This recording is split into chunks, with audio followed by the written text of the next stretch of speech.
আজ এসেছি আমার পুরনো চেম্বার ন্যাজাটের চেম্বারে। ন্যাজাটের চেম্বারের একটা রোগীর ব্যাপারে শেয়ার করতে চাইছি। 75 বছর বয়স্ক আমাদের এই অনিমেষের বাবা। আজকে বিগত 8-10 বছর ধরে আমার বাবা যন্ত্রণার ট্যাবলেট খায়, অনেকদিন ধরে খায়। আমরা কন্টিনিউ দাদাকে দেখানোর পর একদিন এসে গল্প করতে করতে দাদা বললো যে আমি ওষুধটা দিলাম বাবাকে খাওয়ানোর জন্য।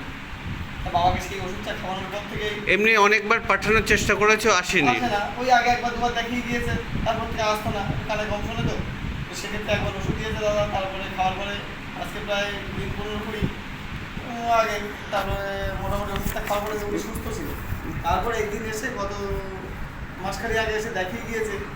দেখানোর পরে টোটাল আজকে এই 1-1.5 মাসের উপরে হয়ে গেল কোনো ব্যথা যন্ত্রণার ট্যাবলেট খেয়ে না। একটা 15 টাকা 16 টাকা দামের ব্যথা যন্ত্রণার ট্যাবলেট খেত, তার সঙ্গে গ্যাসের ট্যাবলেট খেত। আজকে প্রায় 1.5 মাসের উপরে হয়ে গেল কোনো যন্ত্রণার ট্যাবলেটই খায় না, একটা করে প্রেশার ওষুধ খায় সেটাই।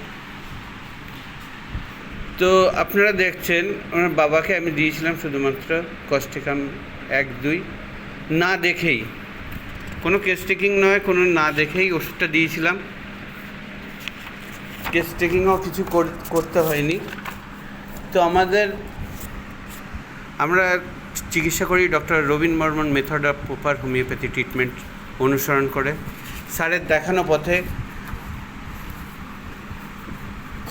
মহাত্মা হ্যানিম্যান ওনার যে সবথেকে ভালো ওষুধ যেটা কস্টিকাম উনি বানিয়েছিলেন, সেই কস্টিকাম দিয়ে ওনার বাবার ব্যথা যন্ত্রণা পুরোপুরি 30-8 এসেছিলেন। 30-8 ওষুধ নিয়ে গেছিলো, সেই থেকে ব্যথা যন্ত্রণা নেই বললেই। যন্ত্রণা ব্যথা নেই বলা ভুল, খুব সামান্য, কিন্তু এখন না টোটালি অ্যালোপ্যাথি ওষুধটা খাওয়ানো হয় না। এই অ্যালোপ্যাথি ওষুধ বলতে একটাই ওষুধ খাওয়ানো হয়, সেটা হচ্ছে প্রেশারের ওষুধটা।